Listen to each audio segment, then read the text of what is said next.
হরে কৃষ্ণ। জয় শ্রী রাধারানী কি জয়। আজকে আপনাদের হরে কৃষ্ণ মহামন্ত্রের পূর্ণ ব্যাখ্যাটি বলবো।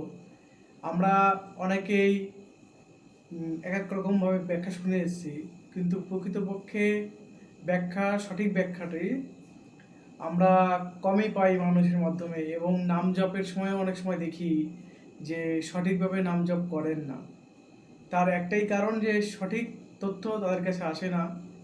16 নাম 32 অক্ষর যে আমাদের মহামন্ত্র আছে, সেই মহামন্ত্র সঠিক ব্যাখ্যা অনেক সময় ভক্তরা পেয়ে ওঠে না, যে কারণে ভুল উচ্চারণ এবং ভুল ব্যাখ্যা স্বরূপ শ্রবণ করে এবং সেইভাবেই ভজন আদান করে। তো আজকে রাধারানীর কৃপায় আপনাদের 16 নাম 32 অক্ষরের সম্পূর্ণ ব্যাখ্যাটাই বলবো। হরে কৃষ্ণ, হরে কৃষ্ণ, কৃষ্ণ কৃষ্ণ হরে হরে, হরে রাম, হরে রাম, রাম রাম হরে হরে।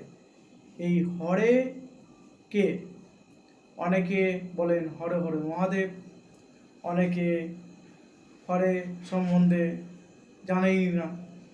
প্রকৃতপক্ষে হরে হচ্ছে শ্রীমতী রাধারানীর নাম। রাধারানীর এক নাম হচ্ছে হরে। তার হরে কিভাবে আসলো নামটি? সংস্কৃত শব্দ থেকে হরা শব্দ উচ্চারিত হয়েছিল। হরা থেকে হরে এসছে। হরাকে শ্রীমতী রাধারানী, তো হরা হরে।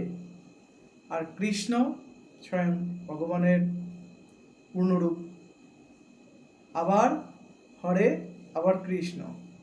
তো রাধারানী স্বয়ং ভগবান, রাধারানী স্বয়ং ভগবান, মানে রাধা কৃষ্ণ, রাধা কৃষ্ণ।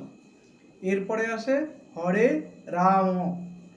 এই রাম কে অনেকে বলেন এই রাম হচ্ছে বলরাম, আবার অনেকে বলেন এই রাম হচ্ছে ত্রেতা যুগের আমাদের ভগবানের রাম রূপের এক নাম। প্রকৃতপক্ষে এই রাম হচ্ছে স্বয়ং ভগবানেরই এক নাম। রমতে ইতি রাম, রমতে ইতি রাম বলতে গেলে আমাদের ভগবানের অনেক নামের মধ্যে জয় রাধা রমন কি জয়, এই রমন থেকে রাম এসছে। এই রম থেকে রাম আসার কারণে এই রামটা উচ্চারণ হয়। কেন রাম উচ্চারণ হয়?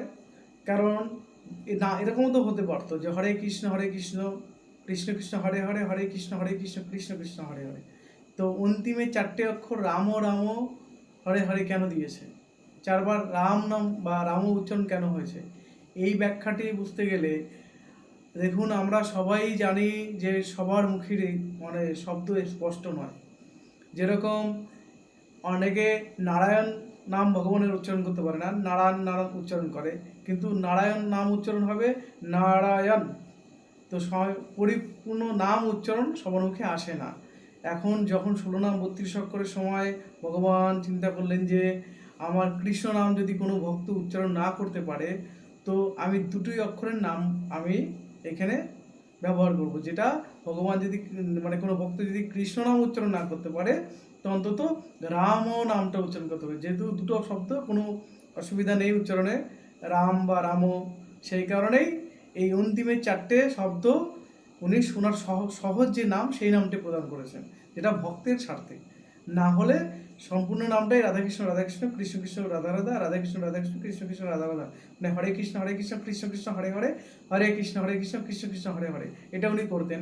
যেহেতু আমরা উচ্চারণ সঠিকভাবে পারবো না, সেই কারণে প্রথম মানে 4টি অক্ষর উনি কৃষ্ণ রেখেছেন, পরে 4টি অক্ষর ওনার নাম রমন, জয় রাধা রমনের রাম ও রাম নামটা রেখেছে। এবং এই সবকটাই কিন্তু মানে স্বয়ং ভগবানেরই নাম। শ্রীমতী রাধারানীও কিন্তু স্বয়ং ভগবান, ভগবানের বামাঙ্গ থেকে রাধারানীর আবির্ভাব। তো যেহেতু রাধারানী ভক্তরূপী নিয়েছে, তাই ভগবানের কথায় আমি হয়তো নাম বড়, নাম হয়তো আমার ভক্ত বড়, তাই ভক্তের আগে প্রধান, একজনের আগে রাধারানীর নাম, তারপরে ভগবান, আবার রাধারানীর নাম ভগবান।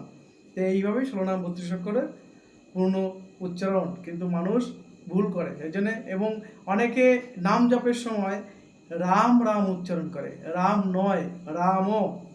হরে কৃষ্ণ কৃষ্ণ কৃষ্ণ হরে হরে, হরে রাম রাম রাম হরে হরে। সঠিক উচ্চারণটা এই।